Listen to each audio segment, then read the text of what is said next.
በስመ አብ ወወልድ ወመንፈስ ቅዱስ አሃዱ አምላክ። በስመ አብ ወወልድ ወመንፈስ ቅዱስ አሃዱ አምላክ። በስመ አብ ወወልድ ወመንፈስ ቅዱስ አሃዱ አምላክ።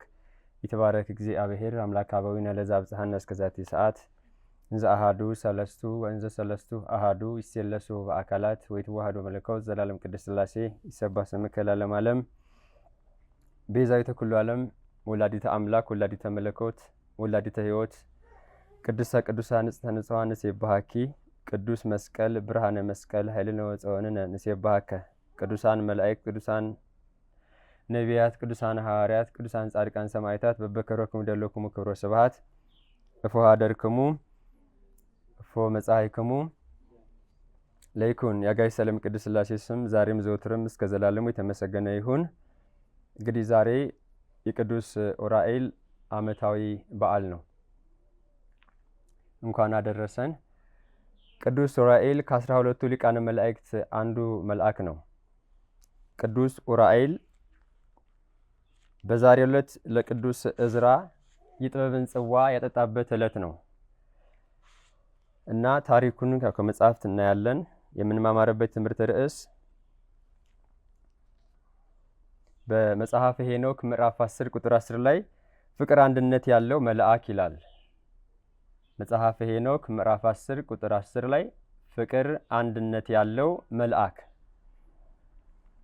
ቅዱስ ዑራኤል የሰላምና የጸጥታ መልአክ ነው።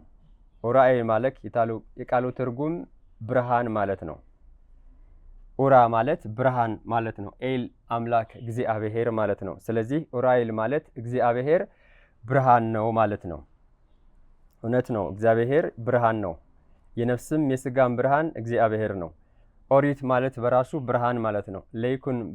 ለይኩን ብርሃን ብሎ ዓለማትን በፈጠረ ጊዜ በቀዳሚ ገብረ እግዚአብሔር ሰማየ ወምድረ ብሎ ሊቀ ነቢያት ቅዱስ ሙሴ እንደጻፈልን በምዕራፍ 1 ቁጥር 1 ላይ ኦሪት ዘፍጥረት ኦሪት ማለት ብርሃን ማለት ነው። ያ ማለት ምንድነው? ደግሞ ሕግና ስርዓት የተጻፈበት መጽሐፍ ስለሆነ ማለት ነው። ቅዱስ ዳዊት ሕግህ ለእግሬ መብራት ለመንገዴ ብርሃን ነው ብሎ ነው የዘመረው እና አስቀድሞ ቅዱስ ሙሴ የተናገረውን አምጥቶ ነው። እዚህም ጋር ቅዱሱ መልአክ የእግዚአብሔርን ስም ይዟል። እያንዳንዱ መልአክ የእግዚአብሔርን ስም በላያቸው ላይ አለ። ኤል ማለት እግዚአብሔር ማለት ነው። ዑራ ማለት ብርሃን ሲሆን ኤል ስንጨምርበት እግዚአብሔር ብርሃን ነው። ስለዚህ ዑራኤል ማለት እግዚአብሔር ብርሃን ነው ማለት ነው። ቅዱስ ዑራኤል የሰላምና የጸጥታ መልአክ ነው። የሰው ልጅ ባዘነ ጊዜ የሚያረጋጋ ሰላምን፣ ጸጥታን የሚያሰፍን መልአክ ነው። በስደት ጊዜ ይልቁንም ቅድስተ ቅዱሳን ወላዲተ አምላክ በስደት ጊዜ ያልተለያት መልአክ ነው። ስታዝን፣ ስትጨነቅ፣ ስታለቅስ የሚያረጋጋት መልአክ ቅዱስ ዑራኤል ነው እና በዛሬው ዕለት ለቅዱስ ዕዝራ ጥበብን ያጠጣበት ዕለት ነው እና ጥበብን የሚሰጥ መልአክ ነው ቅዱስ ዑራኤል። ታሪኩን ስንመለከት ሕዝበ እግዚአብሔር ተማርከው ወደ ስደት በሄዱ ጊዜ በልዩ ልዩ ምክንያት አልቀው ነበረ። በበሽታ አልቀዋል፣ በሰይፍ አልቀዋል፣ በጦርነት አልቀዋል እና በስደት ሰዓት በነበሩበት ሰዓት ሕዝቡን በጸሎት የሚያስብ ታላቅ ነቢይ የነበረው ቅዱስ ዕዝራን እየተገለጠ የሚያረጋጋው መልአክ ነበረ። ሕዝበ እግዚአብሔርን ቅዱስ ነህምያ በሕዝብ አስተዳደር በኩል ያለውን፣ ቅዱስ ዕዝራ ደግሞ የቤተ መቅደሱን መቃጠል፣ መጥፋት፣ ጠላት ማውደሙን ያን ተመልክቶ ቤተ ክርስቲያኑን ያንጽ የነበረ ታላቅ ነቢይ ነው ቅዱስ ዕዝራ እና ሕዝቡንም እየሰበሰበ በልዩ ልዩ ያስተምር ያረጋጋ ነበረ። ከጠላት ሀገር እንመለሳለን፣ ከምርኮ እንመለሳለን እያለ ለሕዝቡ እየተጨነቀ ያለቅስ የነበረ ታላቅ ነቢይ ነው ቅዱስ ዕዝራ። እንዲህ ቅዱስ ዕዝራ ሞትን ካልቀመሱ ከነ ቅዱስ ሄኖክ ከነ ቅዱስ ኤልያስ ጋራ ወደ ብሔረ ሕያዋን ተነጥቆ በሕይወት ያለ ያልሞተ ሞትን ያልቀመሰ ታላቅ ነቢይ ነው ቅዱስ ዕዝራ። እንዲያውም በዕዝራ ሱቱኤል ምዕራፍ 13 ቁጥር 49 ላይ እንደዚህ ይላል። መላእክት ዕዝራን ይዘው እንደሱ ያሉ ደጋግ ሰዎች ወዳሉበት ወደ እግዚአብሔር ሕያዋን ወሰዱት። እነሱም እዝራ እስከ ዘላለም ድረስ የእግዚአብሔርን ጥበብ እየጻፈ ያለ ነብይ ነው ይላል። ቅዱሳን መላእክት ቅዱስ እዝራን እንደነ ቅዱስ ሄኖክ እንደነ ቅዱስ ኤልያስ ሌሎችም ቅዱሳን በሕይወት ብሔረ ሕያዋን ወዳሉበት ቦታ የተወሰደ ነብይ ነው። በሕይወት ያለ ነብይ ነው። ታላቅ ነብይ ነው እና እዝራ ሱቱኤል ማለት የጠጣ ማለት ነው። ሰተየ ማለት በግዕዝ ጠጣ ማለት ነው። ሱቱኤል የጠጣ ማለት ነው። ምን የጠጣ? ጥበብን የጠጣ ማለት ነው። ስለዚህ እዝራ ሱቱኤል ማለት ጥበብን የጠጣ እዝራ ማለት ነው። ማናጠጣው ስንል ደግሞ ሊቀ ነቢያት ቅዱስ ኡራኤል ነው ያጠጣው እና በስደት ጊዜ እያለቀሰ ለሕዝቡ ይጨነቅ ነበረ። እየተገለጠ ያረጋጋው ነበረ። ሰባት ራእይ ካሳየው በኋላ ቅዱስ እዝራ በሚያለቅስበት ሰዓት ሁሉ የሚያረጋጋው ነብይ መልአክ ነው እና ምን ይላል? የሰባተኛው ራእይ ከተፈጸመ በኋላ ቅዱስ ኡራኤል ወደ እዝራ መጣ።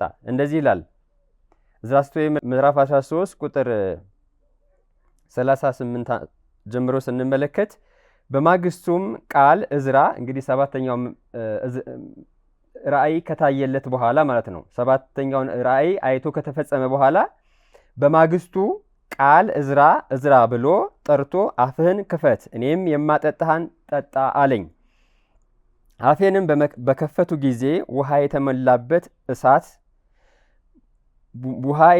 የተመላበት እሳት የሚመስል መጠጥን አጠጣኝ። አንስቼም ጠጣሁት። ልቦናዬም ፈጽሞ እውቀትን ተናገረ። በልቦናዬ እውቀት በዛ። ልቦናዬም ትጠብቀዋለች ታስተውለውማለች። አፌ ተከፈተ። ከእንግዲህም ወዲህ እውቀት አልተወሰደብኝም። ለነዚያም ለአምስቱ ሰዎች እያለ ይቀጥላል። እንግዲህ እዝራ ብሎ ቀሰቀሰው። ከሰባተኛው ራእይ በኋላ የጥበብን ጽዋ አጠጣው። እሳትን የሚመስል የጥበብን ጽዋ። እንግዲህ እሳት ማለት መንፈስ ቅዱስ ነው። ቅዱስ ሄኖክ እውቀትን የሚገልጥ መንፈስ ቅዱስ ብሎ ጽፎልናል። ቅዱስ ሄኖክ እና እሳት ያለው መንፈስ ቅዱስን ነው። መንፈስ ቅዱስን ጥበብን ይገልጣል። ለ12ቱ ሐዋርያት፣ ለ72ቱ አርድእት፣ ለ36ቱ ቅዱሳት አንስት፣ ለ120 የጌታ ቤተሰቦች መንፈስ ቅዱስ በወረደ ጊዜ በልዩ ልዩ ቋንቋ እንዲናገሩ ያደረጋቸው መንፈስ ቅዱስ ነው። ጥበብን ማስተዋልን ሰጥቷቸው። ስለዚህ ያ መንፈስ ቅዱስ እሳትን የሚመስል ሲል በቅዱስ እዝራ ላይ መንፈስ ቅዱስ መውረዱን መንፈስ ቅዱስ እውቀትን የሚገልጽ አምላክ መግለጹን ሲያመለክት ነው እሳትን የሚመስል ብሎ የተናገረው። እንግዲህ እሳት የሆነ እሳት የለም። አሁን ውሃ ጠጣኝ እሳት የሆነ ውሃ የለም። ስለዚህ እሳት የሆነው ምንድን ነው ብለን ስንተረጉም መንፈስ ቅዱስ ነው። ለቅዱስ እዝራ ለሕዝቡ ሁሉ ያለቅስ ይጨነቅ ነበረ። ቅዱስ እዝራ ታላቅ ነብይ ነው ብለናል እና አንስቶም ከዚህ ሕዝብ ተለይና ወደ ምድረ በዳ ሂድ ነው ያለው። መጀመሪያ በተለያዩ ራእይ ሲገለጥለት ተነስተህ ከዚህ ሕዝብ አስቀድመህ ሕዝቡ እንዲረጋጋ ስትጠፋ እንዳይጨነቅ ከናንተ ተለይቼ እሄዳለሁ ብለህ ንገራቸው ብሎ ነገረው ቅዱስ ኡራኤል። ከዛ ነገራቸው። እኔ ወደ ምድረ በዳ ሄዳለሁኝ። ሱባኤ ማለት ነው። 42 ሱባኤያትን ከፈጸመ በኋላ ቅዱስ እዝራ መጥቶ የጥበብ ጽዋን አጠጣው። ከዛ በኋላ ጠላት ሕዝብን ሁሉ ማርኮ ወስዶ ነበረ። ቤተክርስቲያንን አቃጥሎ ነበረ። ቅዱሳት መጻሕፍት ሁሉ ተቃጥለው ነበረ። የብሉይ ኪዳን መጻሕፍት ሁሉ ተቃጥለው ነበረ። 46ቱ የብሉይ ኪዳን መጻሕፍት ተቃጥለው የዛን ጊዜ በዚህ ጉዳይ ነበረ የሚያዝ ነው። በሕዝቡ ሁሉ መሰደድ መከራ ነበረ፣ ግዞት ነበረ የሚያለቅሰው እና ጥበብን ካጠጣው በኋላ 46ቱን መጽሐፍ 42ቱ ዕለታት ሱባኤያትን ከፈጸመ በኋላ 46ቱ መጽሐፍ ከነ ትርጓሜያቸው ከነ አንድብታቸው ሚስጥሩን ፍንትው አድርጎ ገለጸለት። እዛ ነው የጠፉት መጽሐፍት ሁሉ የተገኙት በቅዱስ እዝራ በኩል ነው። ጸሐፌ ትእዛዝ ይለዋል። የጠፉ መጽሐፍትን ለሕዝቡ ሁሉ ያመጣ ለቤተ ክርስቲያን መዛግብት አድርጎ እስካሁን የምንጠቀምበት ይህ ቅዱስ መጽሐፍ ሁሉ እነ ቅዱስ እዝራ ጠፍቶ የነበረውን በዛሬው ዕለት ቅዱስ ኡራኤል ጥበብን ሲያጠጣው ተገልጦለት ተቃጥሎ የነበረው መጽሐፍ ተገልጦለት ጻፈው። ሲጽፍም እንደዚሁ ጥሬ ቃሉን ብቻ አይደለም ጥበቡን ትርጓሜውን አንድምታው ሁሉ አድርጎ ነው የገለጸለት እና ይሄንን በሚያደርግ ሰዓት 42ቱ ዕለታት ተፈጸሙ። ከዛ በኋላ ወደ ብሔረ ሕያዋን ገቡ። ከነ ቅዱስ ሄኖክ ጋራ ከነ ቅዱስ ኤልያስ ጋራ በአንድነት ቅዱሳን መላእክት ወሰዱት እና ሕዝቡም የዛን ጊዜ ከሞት የተረፈው ሕዝብ ሁሉ ወደ አገሩ የተመለሰበት በቅዱስ እዝራ በኩል ነው። ቅዱስ እዝራና ቅዱስ ነህምያ ህዝቡን በአንድነት ያገለግሉ ነበረ። ቅድም እንደተናገርን በአስተዳደር በቤተ መንግስት በኩል ያለውን ቅዱስ ነህምያ ነበረ የሚያስተካክለው በአገልግሎታቸው። ቅዱስ እዝራ ደግሞ በቤተ መንግስት በቤተ ክህነት ያለውን አሁን እንደዚህ ቅዱሳት መጻሕፍትን ንዋየ ቅዱሳትን የጠፉትን ሁሉ እየሰበሰበ ህዝቡም ደግሞ በሃይማኖቱ እንዲበረታ ያደረገ ታላቅ ነብይ ነው እና ቅዱስ ኡራኤል ለቅዱስ ሄኖክ ከመላእክቱ ሁሉ በተለየ በአገልግሎቱ ሁሉ ሲኦልን ሳይቀር እያስጎበኘው በሰማያትም ያለውን በምድር ላይ ያለውን ሁሉ ጥበብ የገለጸለት ቅዱስ ኡራኤል ነው እና ቅዱስ ሄኖክ እንደዚህ ይላል። ቀደም ምንድን የተናገርነው የትምህርቱ ርዕስ ፍቅር አንድነት ያለው መልአክ ያ ማለት ቅዱስ ኡራኤል ነው እና እንደዚህ ይላል ቅዱስ ሄኖክ ከዚህም በኋላ ከኔ ጋር የሚኖር ፍቅር አንድነት ያለው መልአክ ግን ጠየኩት። የተሰወረውንም ሁሉ የገለጠልኝ እሱ ነው። ፊታቸውን ያየኋቸው ቃላቸውንም የሰማኋቸው እኔንም የጠየኳቸው እነዚህ አራቱ እነማን ናቸው ብዬ ጠየኩት። እንግዲህ በራእይ የተገለጡ ሌሎች ልዩ ልዩ ቅዱሳት መላእክት ነበሩ። ቅዱሳን መላእክት ሲገለጡለት አስቀድሞ ስለ መላእክቱ ራሱ እንዲያቅ መልአኩን የጠየቀው ቅዱስ ኡራኤል ነው። እንደዚህ ላይ ከዛ ቀጥሎ በጠየቀው ጊዜ እንደዚህ ይላል። እሱም መጀመሪያው ቃል ይቅር የሚል ከመዓትም የራቀ ቅዱስ ሚካኤል ነው አለኝ። አራቱ መናፍስት ማለት ነው ቅዱሳን መላእክትን። ከዛም ሁለተኛውም በበሽታ ሁሉ ላይ በሰው ልጆችም ቁስል ላይ የተሾመ ቅዱስ ሩፋኤል ነው አለኝ። ሶስተኛውም በመላእክት ሁሉ ላይ የተሾመ ቅዱስ ገብርኤል ነው አለኝ። አራተኛውም የዘላለም ሕይወት የሚወርሱ ሰዎች ተስፋ ሊሆን ንስሐ በሚገቡ ሰዎች ላይ የተሾመ ቅዱስ ፋኑኤል ነው አለኝ። እንግዲህ ስለ ቅዱስ ሚካኤል፣ ስለ ቅዱስ ገብርኤል፣ ስለ ቅዱስ ሩፋኤል፣ ስለ ቅዱስ ፋኑኤል ስለ እነዚህ ስለ አራቱ ቅዱሳን መላእክት የገለጠለት ራሱ ቅዱስ ኡራኤል ነው። እንግዲህ ቅዱስ ሄኖክም ልዩ ልዩ ነገርን ሲያሳየው ቅዱስ ሄኖክ ወድቆ ሰግዶለታል እና በዛም ጊዜ በወደቀው ሰዓት ሰውነቴ ወገቤ ጎበጠ ነው የሚለው ከመፍራቱ ከመደንገጡ የተነሳ ማለት ነው እና በዛን ሰዓት እንግዲህ ቅዱሳን በተጋድሎ በልዩ ልዩ አገልግሎት ላይ ባሉ ሰዓት ቅዱሳን መላእክት ይረዷቸዋል። ቅዱስ ጳውሎስ በዕብራውያን 1:14 ላይ ሁሉን ለማገዝ የሚላኩ መናፍስት አይደሉም ይላል። ሁሉ ለማገዝ ቅዱሳን መላእክት መናፍስት የሚላቸው ቅዱሳን መላእክትን ነው። እንግዲህ ቅዱስ ዳዊትም መላእክቱን ነደ እሳት የሚያደርግ ተላእካያኑንም መናፍስት የሚያደርግ እግዚአብሔር ብሎ በመዝሙሩ ያመሰግናል። እንግዲህ በልዩ ልዩ ስፍራ ቅዱሳን መላእክት ለማገዝ ይላካሉ። ቅዱስ ዳዊትም በመዝሙር 33 ቁጥር 7 ላይ የእግዚአብሔር መልአክ በሚፈሩት ሰዎች ዙሪያ ይቆማል ያድናቸውማል ይላል። እንግዲህ አሁን እዝራ በተሰደደ ጊዜ በጭንቀት በስደት ሀገር በግዞት በነበረበት ሰዓት እግዚአብሔርን የሚያገለግል ታላቅ ነብይ ነው ብለናል እና ለዛም ነው የተገለጠለት ሊያግዘው ህዝቡንም እንዲያረጋጋ። እግዚአብሔር ህዝቡ በድሎ ወደ ምርኮ ወረደው እግዚአብሔር ስላስቀየሙ ህግና ስርዓቱን ስለተላለፉ ነው። ግን እንደዚያም ሆኖ እግዚአብሔር ህዝቡን አይተውም፣ በመልአኩ በኩል እየላከ ያረጋጋቸዋል።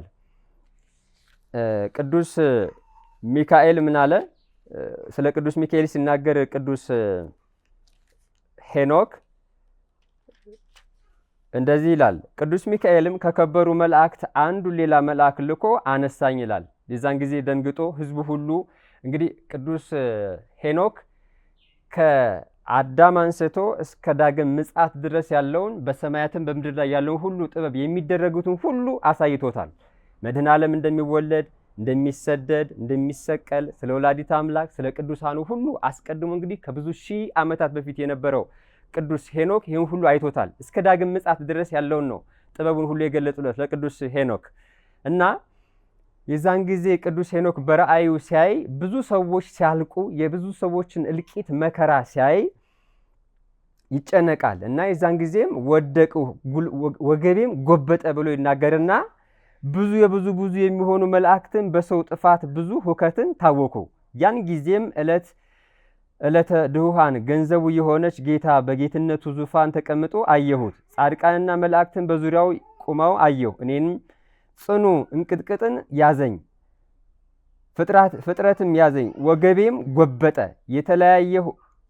ተለያየ፣ ሁለመናዬም እንደ ሰም ቀለጠ፣ በግንባሬም ፍግም ብዬ ወደቅሁ ይላል። እንግዲህ ብዙ የሚያስጨንቁ ነገሮችን ያየው ቅዱስ ሄኖክ እንግዲህ ከአዳም አንስቶ እስከ ዕለተ ምጽአት ድረስ የሚደረገውን ሁሉ ሲያይ በመስቀሉ ላይ የሚደረገውን በመድኃኔ ዓለም ላይ ራሱ የሚደርሰውን መከራ ሁሉ ያይ ነበረ። ቅዱስ ሄኖክ አስቀድሞ ስለ ወላዲት አምላክ ስደት፣ ስለ መራቧ፣ ስለ መጠማቷ መድኃኔ ዓለምም ቅዱሳን ሐዋርያትን መርጦ ለትምህርት እንዴት እንዳበቃቸው በፍርድ አደባባይ በፍርድ ወንበር ሲቀመጥ፣ ሲሰቀል፣ ሲገረፍ ያን ሁሉ መከራ ያያል። ደግሞም በሕዝቡ መካከል የሕዝብን እልቂት ሁሉ ቅዱስ ሄኖክ አይቷል። ከብዙ ሺህ ዓመታት በፊት ይህን ሁሉ ልዩ ልዩ ነገር ስለ በጎ ነገርም ስለ መልካም ነገርም ሁሉ ስለ መከራው ሁሉ ቅዱስ ኡራኤል ነው የገለጸለት ለቅዱስ ሄኖክ እና ወገቤም ጎበጠ ያለው የሕዝብን መከራ አይቶ ነው። እና ይህም በሆነ ሰዓት ምን አለ? እንግዲህ እግዚአብሔር በመልአኩ በኩል ሌላ መልአክ ልኮ ሕዝቡን ያረጋጋል። አሁን ቅዱስ ሚካኤል የመላእክት ሁሉ አለቃ ነው። ቅዱስ ሚካኤል በጦርነት እንኳን ሳሉ መልአኩን ልኮ የእግዚአብሔርን ሕዝብ ያድናል። ደግሞም ሌሎቹ መላእክት አሁን በሚዋጉበት ሰዓት አሁን በሰማይም ሰልፍ ሆነ አውሬውም ከነ ቅዱስ ሚካኤል ጋር እንደተዋጋ በዮሐንስ ራእይ ምዕራፍ 12 ቁጥር 7 ላይ ይነግረናል። ቅዱስ ሚካኤል የመላእክት ሁሉ አለቃ ሲሆን ሌሎቹ መላእክ እንኳን በማይችሉበት ሰዓት ቅዱስ ሚካኤል ሲገኝ ነው ድል የሚያደርጉት።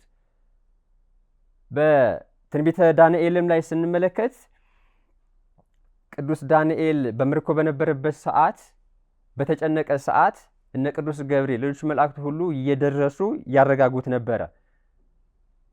ግን የዛን ጊዜ ጠላት እጅግ ደግሞ በበረታ ጊዜ አውሬው ከቅዱሳን መላእክት ጋር ይዋጋ የለ ከአለቃችሁ ከቅዱስ ሚካኤል በቀር የሚያጽናናኝ የሚረዳኝ ማን ነው ያለው። እነ ቅዱስ ሚካኤል ሌሎቹ መላእክት ባሉበት ሰዓት እንኳን ያም በማይሆንበት ሰዓት ቅዱስ ሚካኤል እጅግ ያስፈልግ ነበረ። የመላእክት አለቃም ስለሆነ የጦር አበጋዝ ፊት አውራሪ ስለሆነ ቅዱስ ሚካኤል እና በዚህ ሰዓት ለቅዱስ ሄኖክ ምንድን ያለው? ቅዱስ ሄኖክ ይህን በኋላ መልአኩ እንዲመጣ መልአኩን ያዘዘው ቅዱስ ሚካኤል ነው።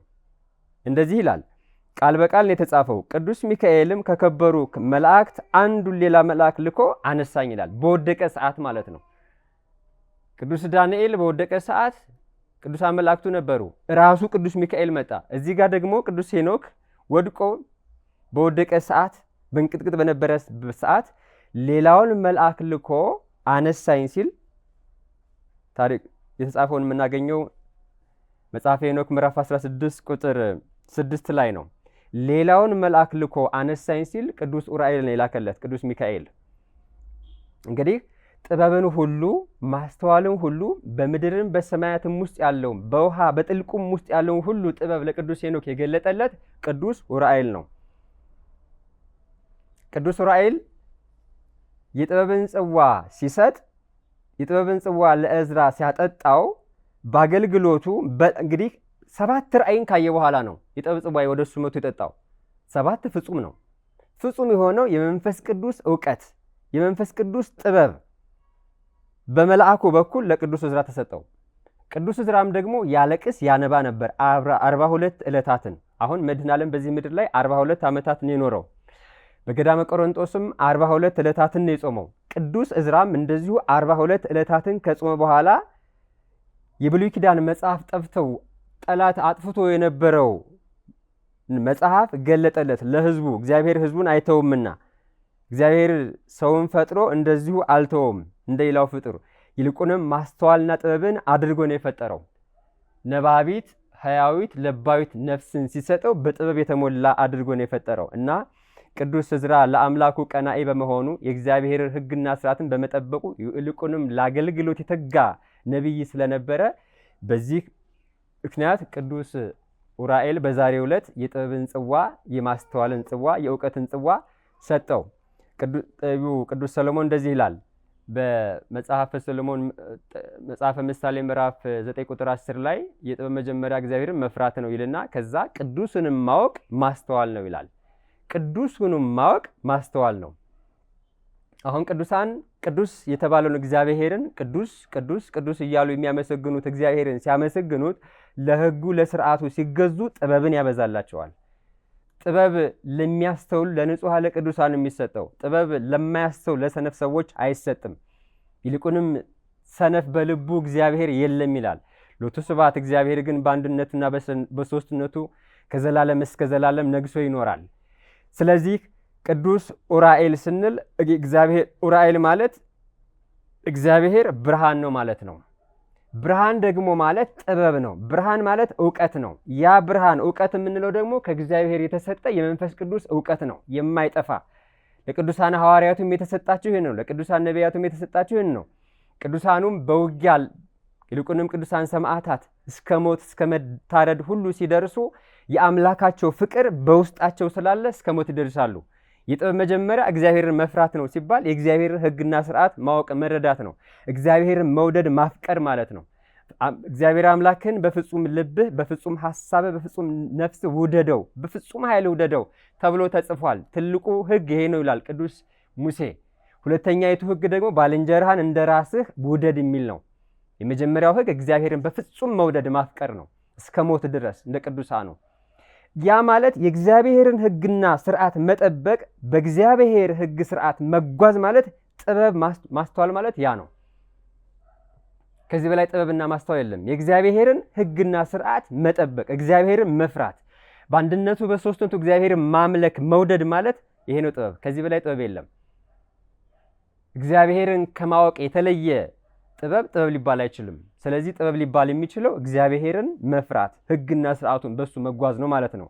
ዕዝራም ለዚህ ነው እግዚአብሔርን የወደው ስለነበረ በብዙም ለቅሶ ስለጠየቀው ስለ ቤተ ክርስቲያኑ መቃጠል፣ ስለ ሕዝቡ ስቃይ መሞት እልቂት፣ ስለ ቤተ ክርስቲያን መበዝበዝ፣ ቅዱሳት መጻሕፍት መቃጠል፣ ንዋያተ ቅዱሳቱ ሁሉ መውደማቸውን ያንን እያደረገ ያለቅስ ያነባ ነበረ።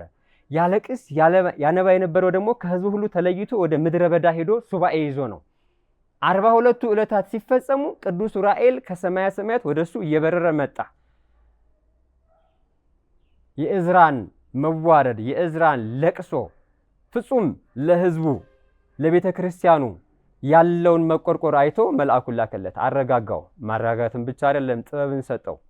ጥበብ ሰጥቶትም ብቻ አልቀረም። ቅዱሳን መላእክት ወስደው እንዲሞት አይደለም ወደ ብሔረ ሕያዋን ወሰዱት። እስካሁን ድረስ በሕይወት ያለ ታላቅ ነቢይ ነው። ዕዝራ ማለት ረድኤት ማለት ነው፣ በረከት ማለት ነው። ረድኤት በረከት ማለት ደግሞ ለሕዝቡ ሁሉ በረከት ሆኗል። በቤተ ክርስቲያን ንዋያተ ቅዱሳቱ ሁሉ ጠፍተው እንግዲህ መጽሐፍቱ ሁሉ ድም ብለው ለሕዝቡ እስከ ዛሬ ድረስ ይህ ቅዱስ መጽሐፍ እንዲደርስ ያደረገው የብሉይ ኪዳን መጽሐፍት ተጽፈው እስከዛ የተቀመጠው በቅዱስ ዕዝራ አማካኝነት ነው። በዛሬው ዕለት ቅዱስ ኡራኤል የጥበብን ጽዋ ስላጠጣው ስለገለጠለት ነው ማለት ነው። እንግዲህ ቅዱሳን መላእክት ሁል ጊዜ ለማገልገል የሚላኩ ያለ ድካም የሚያገለግሉ ናቸው። እንዲያውም ቅዱስ ዳዊት መዝሙር 90 ላይ እንደዚህ ይላል። መዝሙር 90 ቁጥር 11 እስከ 12 በመንገድህ ሁሉ ይጠብቁህ ዘንድ መላእክቱን ስለ አንተ ያዛቸዋል፣ እግርህም በድንጋይ እንዳትሰናከል በእጆቻቸው ያነሱሃል። እግርህ በድንጋይ እንዳትሰናከል። አስቀድሞ ቅዱስ ዳዊትን ብሎ ዘመረ። ሕግህ ለእግሬ መብራት ለመንገዴ ብርሃን ነው። እግርህ እንዳትሰናከል ሲል ምንድነው? ቅዱሳን መላእክት ከሕግና ከስርዓት እንዳንወጣ በሕግና በስርዓቱ እንድንጓዝ ጥበብን ያስተምሩናል፣ በሕይወት መንገድ ይመሩናል ማለት ነው። በብርሃን መንገድ፣ በጥበብ መንገድ በመንገዱ ሁሉ ይጠብቁህ ዘንድ መንገድ የተባለ የእግዚአብሔር ሕግና ስርዓት ነው። ከዛ ከሕግና ከስርዓቱ እንዳንወጣ ቅዱሳን ብርሃናን ኃያላን መላእክት ይጠብቁናል፣ ይልቁንም የሕይወትን መንገድ ያሳዩናል እና የእግዚአብሔር መላእክት ለማገልገል ለማገዝ ሁል ጊዜ ይላካሉ። ተልእኳቸውም ለሰው ልጆች ድህነት ነው። የአዳም ዘር ሁሉ ድህነትን እንዲያገኝ ቅዱሳን መላእክት ዘወትር ያገለግላሉ። ቅዱሳን መላእክት ዘወትር እኛን ሲያገለግሉ እነሱ ስራቸው አገልግሎት ነው። ጥቅም የምናገኘው የድህነቱ የበረከቱ ተካፋይ የምንሆነው እኛ ነን፣ እነሱ በመላላካቸው። ስለዚህ የእግዚአብሔርን መልአክ ልናሳዝን አይገባም። አንድን ሰው ስናዛዝን ጠባቂ መልአኩን እናሳዝናለን። መድኃኔዓለም በሚያስተምርበት ሰዓት አንድን ሰው ብትንቁ የነዚህን ጠባቂዎች የምታዛዝኑ አይደለም ወይ ብሎ በብስራቱ በስጋ በተገለጠበት ወራት አስተምሮናል። እንዲያውም በብስራተ ቅዱስ ማቴዎስ ምዕራፍ 18 ቁጥር 10 ላይ እንደዚህ ይላል፣ ከነዚህ ከታናናሾቹ አንዱን እንዳትንቁ ተጠንቀቁ ይላል። ከታናናሾቹ ሲል የሰው ዘርን ነው። እንግዲህ ይልቁንም የዛን ጊዜ ጠላት በሚነሳ ሰዓት እሱንም ሲያባርሩ ቅዱሳን ደቀ መዛሙርቱን ያባርሯቸው ነበረ፣ ይገፏቸው ነበረ። ከታናናሾቹ ሲል ቅዱሳን ደቀ መዛሙርቱ ነው፣ ቅዱሳን ሐዋርያቱን እና እነሱን እንዳታሳዝኑ ተጠንቀቁ፣ ከነሱ ጋር ያለ መልአክ ያዝንባቸዋል፣ ይልቁንም ደግሞ ሰይፉን ይመዝባቸዋል፣ የቁጣ መዓቱን በእናንተ ላይ ያወርድባቸዋል እያለ መድኃኔ ዓለም ይነግራቸው ነበረ። መላእክቶቻቸው ይቀጥልና መላእክቶቻቸው በሰማያት ዘወትር በሰማያት ያለውን የአባቴን ፊት ያያሉ እላችኋለሁና። ዘወትር እንግዲህ ጾር ተመንበሩ ኪሩቤል አጥርን ተመንበሩ ሱራፌል ያለማቋረጥ ቅዱስ ቅዱስ ቅዱስ እያሉ አጋዕዝተ ዓለም ቅድስት ሥላሴን ያለ እረፍት ያለማቋረጥ ያመሰግኑታል። ስለዚህ ቅዱስ ቅዱስ ቅዱስ እያሉ አጋዕዝተ ዓለም ቅድስት ሥላሴ የሚያመሰግኑትን ቅዱሳን መላእክትን እንዳናሳዝን ሰውን ልናሳዝን አይገባም ማለት ነው። ካለዛ ግን ሰውን የምናሳዝን ከሆነ ያለማቋረጥ አምላካቸውን የሚያመሰግኑ ቅዱሳን መላእክትን እናሳዝናለን ማለት ነው። ስለዚህ ቅዱሳንን ማሳዘን እግዚአብሔርን ማሳዘን ነው። ቅዱሳንን ማሳዘን ቅዱሳን መላእክትን ማሳዘን ነው። ከነዚህ ልንጠነቀቅ እንደሚገባ ሲያጠይቅ መድኃኔ ዓለም ይህንን ነግሮናል። የጌታ መልአክ ግን በሌሊት በወህኒ ደጅ ከፍቶ አወጣውና ይላል በሐዋርያት ሥራ ምዕራፍ 5 ቁጥር 19 ላይ እነ ቅዱስ ጴጥሮስ እነ ቅዱስ ጳውሎስ ለአገልግሎት ብስራትን ለዓለም ለመስበክ በተላኩ ጊዜ ጠላት እየደበደበ ያስራቸው ነበረ እና ወደ ወህኒ በገቡበት ሰዓት ቅዱስ ጴጥሮስ ሊቀ ሐዋርያት ታስሮ በሌሊት በታሰረበት ገብቶ ቅዱሱ መልአክ ነው ያወጣው። ቅዱሱ መልአክ ያንን የእስር ሰንሰለቱን ቆራርጦ እግሩንም ከብረት ለያይቶ እና ተከተለኝ ያለው ቅዱሱ መልአክ ነው። እግዚአብሔርን በሚያገለግሉት ዙሪያ ነው የእግዚአብሔር መላእክት የሚቆሙት። ይተአየን መልአከ እግዚአብሔር አውዶሙ ለእለ ይፈርህዎ ወያድኅኖሙ። የእግዚአብሔር መልአክ በሚፈሩት ሰዎች ዙሪያ ይቆማል ያድናቸውማል። ልበ አምላክ ክቡር ዳዊት በመዝሙር 33 ቁጥር 7 ላይ የጻፈልን ነው። እግዚአብሔርን በሚፈሩት ስል በሚያመልኩት በሚያገለግሉት በአምልኮት ስርዓት ውስጥ ያሉትን ነው የሚያገለግለው የእግዚአብሔር መልአክ። ለድህነት የሚላከው ለእግዚአብሔር ለሚገዙ ሰዎች ነው። በሕጉ በስርዓቱ ለሚመሩ ነው። ለጠላትማ አይላክም። ለጠላት የሚላከው ለቁጣ ለመዓት ነው። ለጠላት ለእግዚአብሔር ላልተገዙት የሚላከው ለመዓት ነው። ሰይፉን የሚመዘው የእግዚአብሔር መልአክ ለሚፈሩት ለሚያገለግሉት ግን ለሚገዙለት ግን እንዲያገለግሉ ይልካቸዋል። እናም ቅዱስ ጴጥሮስን ከእስር ቤት ያወጣው ሰንሰለቱን በጣሶ ቅዱስ ገብርኤል ነው እና ቅዱስ ጴጥሮስ ይህን አያውቁም ነበረ እና ከእስር ቤት ከዛ ሁሉ እስር መካከል አውጥቶ መዞ ሲያወጣው እና ተከተለኝ እያለው እስከ ውጭው በር ድረስ ይከተለው ነበረ። ከዛ በኋላ ሊቀ ሐዋርያት ቅዱስ ጴጥሮስ ልቦናው በራለትና ቅዱስ ገብርኤል እንደሆነ አወቀ። ከዛም በኋላ ቅዱሱ መልአክ ወደ ሰማይ አረገ። ቅዱስ ጴጥሮስም ወደ አገልግሎቱ ገባ ማለት ነው እና የእግዚአብሔር መልአክ ለአገልግሎት የሚላኩት የእግዚአብሔር ልጆች ወደሆኑት ነው። በሃይማኖት ለቀኑ፣ በምግባር ለቀኑ፣ በንጽህና በቅድስና ላሉ ሰዎች የእግዚአብሔር መልአክ በጭንቀት ውስጥ እያሉ ይላካል። ሰላምን መረጋጋትን ይሰጣሉ። ቅዱስ ዑራኤል የሰላም የመረጋጋት መልአክ ነው። እናም ለዛ ነው ቅዱስ ሄኖክ ፍቅር አንድነት ያለው መልአክ ያለው። ለቅዱስ ሄኖክ ፍቅር አንድነት ያለው መልአክ ሲላክለት ቅዱስ ሄኖክ ቅዱሳን መላእክት እንግዲህ ከአይምሮ በላይ የሆነ ነገር ነበር የሚያየው። ይርድ ይንቀጠቀጥ ነበረ፣ እስከ መውደቅም ይሄው ደርሶ አየን እና ቅዱስ ዑራኤል ግን ዘወትር ያረጋጋው ነበረ። አረጋጊ መልአክ ነው። ወላዲት አምላክንም በስደቷ ወቅት ያረጋጋት ነበረ። የሰላም የጸጥታ መልአክ ነው ቅዱስ ዑራኤል። የጥበብ ጽዋን ለቅዱስ ዕዝራ ያጠጣው በዛሬው ዕለት ነው። እንግዲህ ለእኛም ማስተዋልን ጥበብን እንድናገለግልበት ያጠጣን ዘንድ ቅዱስ ፈቃዱ ይሁንልን። ያስተማረን የመከረን ልዑል ቅዱስ እግዚአብሔር ቅዱስ ስሙ የተመሰገነ ይሁን። ፍቅር አንድነት ያለው መልአክ መጽሐፈ ሄኖክ ምዕራፍ 10 ቁጥር 10 ያስተማረን የመከረን እግዚአብሔር ክብር ለሱ ይሁን። ወስብሐት ለእግዚአብሔር ወለወላዲቱ ድንግል ወለመስቀሉ ክቡር። ይቆየን። ይመሐረነ ወይስሐለነ በረከተ ተዋሕዶ ሃይማኖት ያጽናነ።